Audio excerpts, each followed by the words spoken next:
میرے بیٹے نے یتیم لڑکی سے شادی کی تھی۔ پورے خاندان میں ہماری ناک کٹ گئی کیونکہ ہم بہت اونچے خاندان سے تھے۔ جب میری ایک دوست نے کسی پیر کا بتایا اور مشورہ دیتے بولی کہ اس سے تعویذ لو، تمہارا بیٹا تمہارے قابو میں ہو جائے گا اور اس یتیم لڑکی کو طلاق دے دے گا۔ دوست کی باتوں میں آ کے میں بیٹے پہ تعویذ کروانے لگی۔ کچھ ہی دنوں میں بیٹا میرے قابو میں آ گیا اور بہو سے نفرت کرنے لگا، اس پہ شک کرنے لگا۔ ایک دن غصے میں بہو کو سب کے سامنے لاتے طلاق دینے لگا کہ بہو نے اچانک سورہ بقرہ کی تلاوت شروع کر دی، اور میرا بیٹا، میں بھلا یہ کیسے برداشت کر سکتی تھی کہ میرا بیٹا میرے مقابلے میں اس عام سی لڑکی کو لا کر بٹھا دیتا۔ میں جلد بازی میں کوئی غلط قدم نہیں اٹھانا چاہتی تھی۔ ویسے بھی جب مجھے پیر صاحب نے یقین دلا دیا تو میں بے فکر ہو گئی تھی، کیونکہ اس تعویذ کا اثر تو میں دوسرے دن ہی دیکھ چکی تھی کہ میری بہو اپنی سب سے قیمتی چیز کھو چکی تھی۔ اور پھر چند دنوں کے بعد جب میرا بیٹا گھر آیا تو وہ بہت غصے میں تھا اور سیدھا اپنی بیوی کے پاس جا کے اس پہ چلانے لگا۔ میرا بیٹا تو اسے دیکھتے ہی غصے سے چلانے لگا کہ اب وہ مزید اس کے ساتھ نہیں رہ سکتا تھا، جو اس بچے کا سوگ منا رہی تھی، جو بھی دنیا میں آیا ہی نہیں تھا۔ وہ غصے سے اپنی بیوی کی طرف بڑھا تھا اور اس پہ چیخ چلا رہا تھا۔ اس کے چیخنے چلانے سے سب گھر والے اس کی طرف متوجہ ہو گئے تھے۔ اس لڑکی کو کھری کھری سنا رہا تھا کہ اس جیسی خود غرض لڑکی سے محبت کر کے وہ اب پچھتا رہا تھا اور اب مزید اس کے ساتھ نہیں رہ سکتا تھا۔ اور پھر وہ اس کو طلاق دینے ہی والا تھا جب میری بہو کا ہاتھ تسبیح پر تیز تیز چلنے لگا اور ساتھ ہی اس نے اونچی آواز سے سورہ بقرہ کی تلاوت شروع کر دی۔ میں مسکرانے لگی تھی کیونکہ میں جان گئی تھی کہ اب کوئی فائدہ نہیں ہونے والا تھا، کیونکہ طلاق کا لفظ تو میرے بیٹے کی زبان پہ آنے ہی والا تھا۔ مگر ایک لمحے میں جیسے ساری بازی الٹ گئی تھی۔ میرے بیٹے کی زبان کو جیسے تالے لگ گئے تھے، مگر میری بہو کی آواز بلند ہوتی جا رہی تھی۔ اس کی آواز سارے گھر میں گونج رہی تھی۔ میری بہو کی زبان سے سورہ بقرہ کی آیات نکلنی شروع ہوئی تو سامنے کا منظر دیکھ کے میرے رونگٹے کھڑے ہو گئے تھے۔ میرا نام فرحت ہے اور میرا تعلق خانے وال سے ہے۔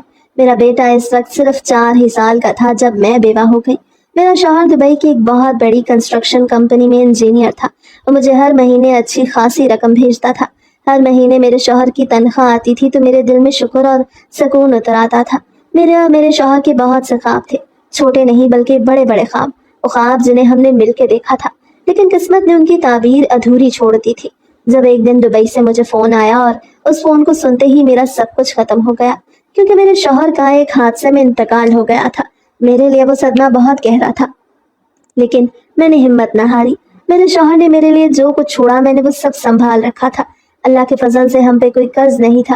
میرے پاس صرف سونے جیسے پیسے اور اپنے شوہر کی کچھ انمول یادیں تھیں جو میرے اور میرے بیٹے کے لیے کافی تھیں، کیونکہ میرے پاس میری زندگی کی سب سے قیمتی دولت میرا بیٹا تھا، ارحم۔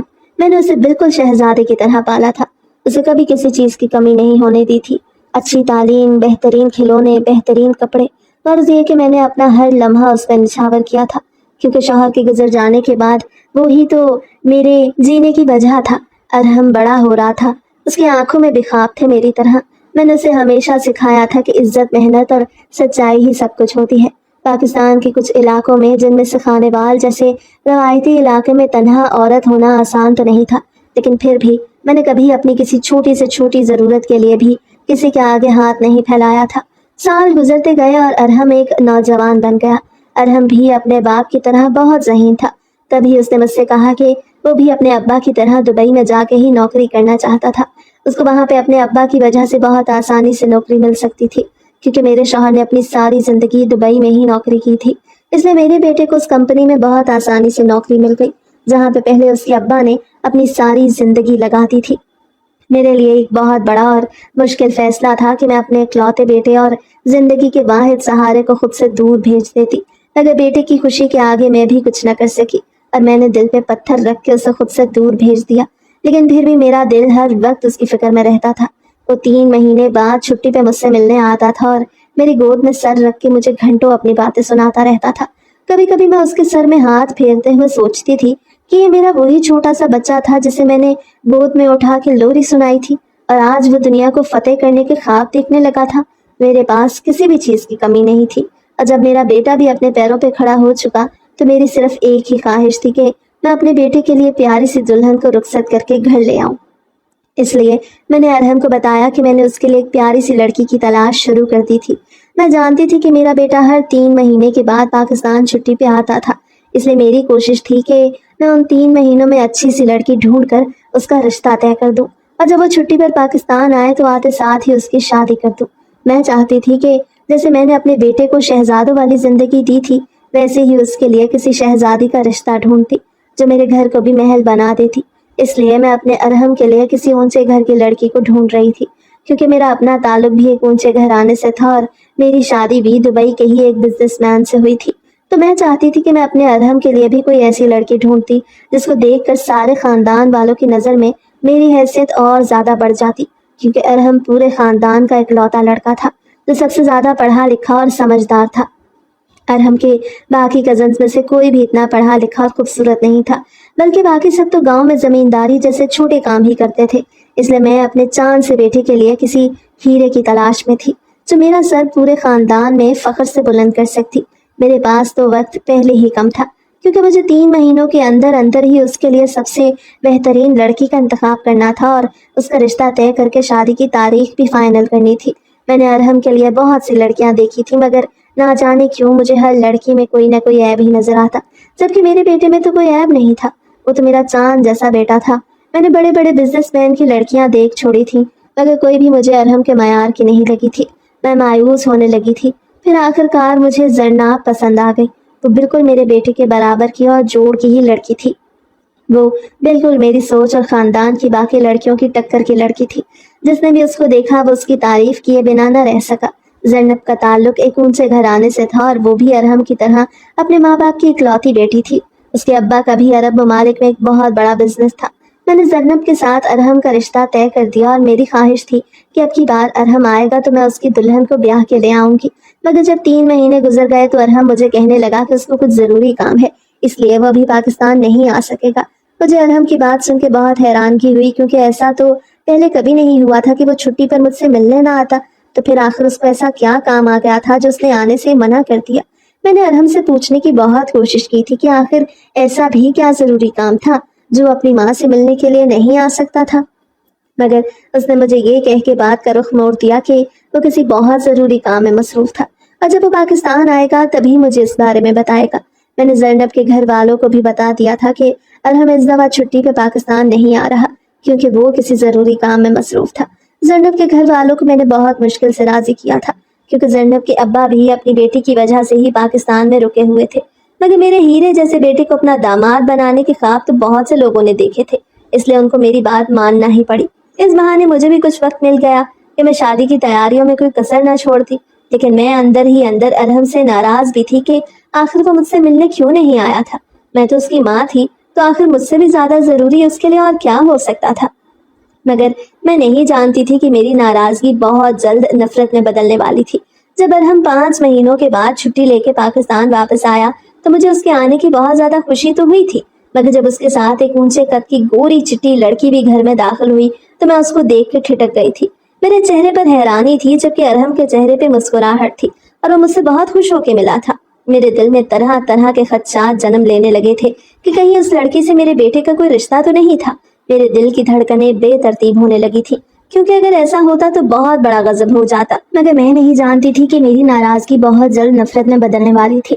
جب ارحم 5 مہینوں کے بعد چھٹی لے کے پاکستان واپس آیا تو مجھے اس کے آنے کی بہت زیادہ خوشی تو ہوئی تھی، مگر جب اس کے ساتھ ایک اونچے قد کی گوری چٹی لڑکی بھی گھر میں داخل ہوئی تو میں اس کو دیکھ کے ٹھٹک گئی تھی۔ میرے چہرے پر حیرانی تھی، جبکہ ارحم کے چہرے پر مسکراہٹ تھی اور وہ مجھ سے بہت خوش ہو کے ملا تھا۔ میرے دل میں طرح طرح کے خدشات جنم لینے لگے تھے کہ کہیں اس لڑکی سے میرے بیٹے کا کوئی رشتہ تو نہیں تھا۔ میرے دل کی دھڑکنیں بے ترتیب ہونے لگی تھی، کیونکہ اگر ایسا ہوتا تو بہت بڑا غضب ہو جاتا۔ ابھی میں انہی سوچوں میں تھی جب وہ مجھے اس لڑکی سے ملوانے لگا تھا۔ میں ارحم کی بات سن کے اپنی جگہ سے ہل نہیں سکی تھی۔ وہ مریم تھی، ارحم کی عرب بیوی۔ میرے سارے خدشات جیسے میرے منہ پہ تماچا بن کے پڑے تھے۔ ارحم شادی کر چکا تھا اور وہ بھی میری مرضی اور رضامندی جانے بغیر۔ اس نے میری رضامندی جاننا تو دور کی بات، مجھے اس بارے میں بتایا تک نہیں تھا۔ مجھے ارحم کے اس قدم پر بہت زیادہ غصہ آیا اور میں اس کی بیوی سے ملے بغیر الٹے قدموں اپنے کمرے میں چلی گئی تھی اور خود کو کمرے میں بند کر لیا تھا۔ میرے ذہن میں ایک عجیب قسم کی جنگ چھڑ گئی تھی۔ مجھے کچھ سمجھ نہیں آ رہا تھا کہ آخر ارحم نے ایسا کیوں کیا تھا۔ جب اس نے اپنی پسند کی شادی کر ہی لی تھی تو وہ اپنی بیوی کو مجھ سے ملوانے کیوں لایا تھا؟ جب اس نے اپنا رشتہ اس عرب لڑکی کے ساتھ بنانے سے پہلے مجھے بتانا گوارا نہیں کیا تھا تو اس لڑکی کو میرے گھر میں لانے کا اس کا کیا مقصد تھا؟ جب اس نے اپنی شادی کے فیصلے میں مجھے شامل کرنا ضروری نہیں سمجھا تھا تو اپنی بیوی کو مجھ سے ملوانے کے لیے کیوں لے آیا تھا؟ تب میں سوچنے لگی کہ اب میں زینب کے گھر والوں کو کیا جواب دوں گی، جن کو میں نے یہ امید دلائی تھی کہ میں اپنے بیٹے کے آتے ہی زینب کو اپنی بہو بنا کے لے آؤں گی۔ وہ بیچاری تو ارحم کے انتظار میں بیٹھی ہوئی تھی اور اس کا باپ بھی میرے ہی کہنے پر پاکستان رکا ہوا تھا، مگر ارحم کے اس قدم سے میں ان کو منہ دکھانے کے لائق نہیں رہی تھی۔ مجھے تو اپنے اکلوتے بیٹے کی شادی پر خوشی ہونی چاہیے تھی، مگر جس طرح سے اس نے مجھے بتائے بغیر شادی کر لی تھی اس پر مجھے تو کوئی خوشی نہیں ہوئی، بلکہ میں تو اس سے سخت ناراض ہو گئی تھی کہ آخر اس نے مجھے بتائے بغیر اپنی زندگی کا اتنا بڑا فیصلہ کیسے کر لیا۔ وہ لڑکی تو ویسے بھی مجھے ایک آنکھ نہیں بھائی تھی۔ میں بہت عرصے تک اپنے کمرے میں بند ہو کے رہ گئی تھی۔ ارحم ہر روز میرے کمرے کے دروازے پہ آتا تھا اور مجھے منانے کی کوشش کرتا تھا، مگر میں نے اپنے لب سی لیے تھے کیونکہ میں اس لڑکی کو کسی بھی صورت اپنی بہو قبول کرنے کے لیے تیار ہی نہیں تھی۔ دوسری طرف زینب کے گھر والے بھی بار بار مجھ سے شادی کی تاریخ دینے کی بات کر رہے تھے، لیکن پھر میں نے بھی یہ سوچ لیا تھا کہ اگر میرا بیٹا اس معمولی سی لڑکی کی وجہ سے میرے ساتھ اتنی بڑی ناانصافی کر سکتا تھا تو میں بھی اس لڑکی کو کسی حال میں خوش نہیں رہنے دوں گی۔ اس لڑکی کو گھر لا کے ارحم نے سارے خاندان میں میرا سر شرم سے جھکا دیا۔ میں تو خوشی خوشی سب کو بتاتی پھر رہی تھی کہ میں ایک بہت اونچے خاندان سے اپنی بہو لاؤں گی، مگر میرا بیٹا، وہ تو جس کو اپنی بیوی بنا کے لایا تھا، وہ تو ایک یتیم لڑکی تھی جو اس کے آفس میں ہی اس کے ساتھ کام کرتی تھی اور میرے بیٹے پر ڈورے ڈال کے اسے اپنی محبت میں پھانس چکی تھی۔ ارحم نے مجھے سمجھانے کی بہت کوشش کی تھی۔ مریم بے شک ایک اونچے گھر کی لڑکی نہیں تھی، مگر وہ باوقار اور سلجھی ہوئی لڑکی تھی، مگر میں تو اس لڑکی کو اپنے بیٹے کے ساتھ بالکل بھی برداشت نہیں کر سکتی تھی، جس کی وجہ سے سارے خاندان میں میری ناک کٹ کے رہ گئی تھی۔ خاندان کی باقی سب لڑکیاں تو پھر بھی مریم سے بہت بہتر تھیں۔ میرے بیٹے کے لیے تو رشتوں کی لائن لگ گئی تھی، لیکن وہ ایک عام سی لڑکی کو میرے ہی مقابلے میں لے آیا تھا۔ میں تو اس کی ماں تھی، وہ میری ہر قربانی کو بھول گیا تھا جو میں نے اس کے لیے دی تھی۔ میں نے تو کبھی اپنے بارے میں سوچا تک نہیں تھا، ہمیشہ اپنے بیٹے کے بارے میں ہی سوچا تھا۔ وہ ارحم ہی تو تھا جس کی وجہ سے میں نے دوسری شادی تک نہ کی تھی، مگر وہ میری قربانیوں کو نظر انداز کر کے مریم جیسی یتیم اور چھوٹے گھر کی لڑکی کو میرے اوپر مسلط کر رہا تھا۔ اس لیے میں نے بھی ٹھان لی تھی کہ میں مریم کو ہر قیمت پر ارحم کی زندگی سے نکال کے ہی چین کا سانس لوں گی اور اپنی پسند کی لڑکی کو ہی اپنے گھر کی بہو بنا کے لاؤں گی۔ وہ لڑکی بے شک بہت خوبصورت تھی، مگر مجھے تو وہ زہر لگتی تھی۔ میں نے ارحم کے سامنے تو اسے قبول کرنے کا ڈرامہ کر ہی لیا تھا، مگر میرے دل میں اس کے لیے ہر لمحہ نفرت بڑھتی ہی جا رہی تھی۔ وہ لڑکی سارا دن میری خدمت میں لگی رہتی اور مجھے خوش رکھنے کی کوشش کرتی تھی، مگر میں اس سے سیدھے منہ بات تک نہیں کرتی تھی۔ میں ارحم کے سامنے اس کے ساتھ اپنا رویہ بہت میٹھا رکھتی تھی اور ارحم کے جاتے ہی میں اس کے ساتھ تلخ ہو جاتی تھی۔ وہ بیچاری میرا ہر طرح کا رویہ چپ چاپ سہتی رہتی، لیکن میرے دل میں اس کے لیے کوئی نرم گوشہ نہیں بن سکا تھا، بلکہ میں تو جب بھی اس کلموہی کا چہرہ دیکھتی تھی تو مجھے یہ خیال آتا تھا کہ آخر اس لڑکی میں ایسا کیا تھا جو اس کی وجہ سے میرے بیٹے نے مجھ سے میرا سب سے بڑا حق ہی چھین لیا۔ میں نے تو صرف اپنے بیٹے کے لیے اپنی ساری زندگی وقف کر دی تھی۔ وہ تو بہت چھوٹا سا تھا جب اس کا باپ مجھے چھوڑ کے چلا گیا تھا۔ اگر میں چاہتی تو دوسری شادی کر سکتی تھی، مگر میں نے اپنے بیٹے کے لیے ایسا کوئی قدم نہیں اٹھایا تھا، اور اس منحوس لڑکی کے لیے میرے بیٹے نے مجھے ہی اندھیرے میں رکھا تھا۔ اس نے مجھے بتائے بغیر ہی اس کے ساتھ شادی کر لی اور میرے اوپر زبردستی اس کو مسلط کر دیا تھا۔ اور ہم 6 مہینے پاکستان رہ کے خود تو واپس چلا گیا، مگر اپنی اس نمازی پرہیزی بیوی کو اپنے ساتھ نہیں لے کر گیا تھا۔ وہ بھی ہر وقت ہاتھ میں تسبیح لیے نہ جانے کیا پڑتی رہتی تھی۔ مجھے تو اس بات پہ پورا یقین تھا کہ وہ ضرور مجھ پہ ہی کوئی جادو ٹونا کر رہی تھی، جو ہر وقت ہاتھ میں تسبیح لیے منہ ہلاتی رہتی تھی۔ مجھے تو وہ ایک 9 سرباز عورت سے کم نہیں لگتی تھی جس نے اپنی چند اداؤں کا جادو میرے معصوم بیٹے پہ چلا کے اس کو اپنے جال میں پھنسا لیا تھا، اور میرا معصوم بیٹا اس کی چال بازیوں کو سمجھ نہیں پایا تھا۔ مجھے تو وہ ایک نمبر کی ڈرامے باز ہی لگتی تھی، مگر ارحم کے بقول تو وہ بہت عبادت گزار اور نیک سیرت لڑکی تھی۔ وہ بہت پیار سے مجھے یہ بھی کہہ کے گیا تھا کہ مریم تو اس کے ساتھ دبئی میں اپنی نوکری جاری رکھنا چاہتی تھی، مگر جب ارحم نے مریم کو یہ بتایا کہ پاکستان میں اس کی ماں اکیلی ہے تو اس نے اپنی نوکری وہیں پہ چھوڑ دی تاکہ وہ پاکستان آ کے میری خدمت کر سکے۔ ارحم مریم کو میرے حوالے کر کے واپس اپنے کام پہ چلا گیا تھا، مگر مجھے تو وہ لڑکی کسی صورت قبول تھی ہی نہیں۔ میں جب بھی اس کو اپنے آس پاس دیکھتی تھی میرا خون کھول اٹھتا تھا۔ ابھی ارحم کو گئے کچھ ہی دن گزرے تھے جب مریم نے میرے سر پر ایک اور بم پھوڑ دیا کہ وہ حاملہ تھی۔ میرے تو وہم و گمان میں بھی نہیں تھا کہ وہ اتنی جلدی میرے بیٹے کے ساتھ اپنے تعلق کو اس موڑ تک لے جائے گی۔ مجھے لگا تھا جیسے وہ لڑکی جان بوجھ کر وہ سب کر رہی تھی تاکہ میں مجبور ہو جاؤں اور اس کے آگے جھک جاؤں یا شاید اسے قبول کر لوں۔